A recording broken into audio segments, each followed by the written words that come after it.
வணக்கம் friends, ABC malt செஞ்சிட்ருக்கேன்.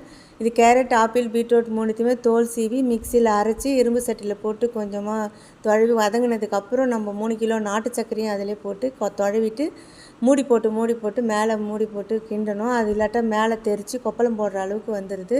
அதனால் நம்ம பக்குவமாக பார்த்து தூரமாக நின்று அதை செஞ்சிட்ருக்கணும்.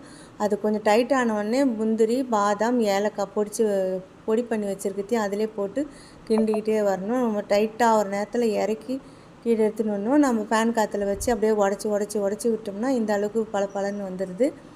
இதை நம்ம மிக்சியில் போட்டு அரைச்சி ஜலிச்சிக்கலாம். ஜலிச்சு வைக்கும்போது இந்த அளவுக்கு உதிரியாக கிடைக்குது. இது நான் 100 கிராம் பேக்கிங் பண்ணி வச்சுருக்கேன். நீங்கள் இந்த ஸ்க்ரீனில் தர நம்பருக்கு வேணுன்னா ஆர்டர் பண்ணுங்கள். இல்லை நீங்களே செஞ்சும் சாப்பிட்டு பாருங்கள். சூப்பராக இருக்கும் டேஸ்ட்டு. இது குறைஞ்சது ஒரு 3 மணி நேரத்துக்கு ஆகுது அது ஒரு பக்குவத்துக்கு வர்றதுக்கு. நம்ம பக்குவமாக பண்ணோன்னா சூப்பராக இருக்குது ஃப்ரெண்ட்ஸ். நீங்களும் ட்ரை பண்ணி பாருங்கள்.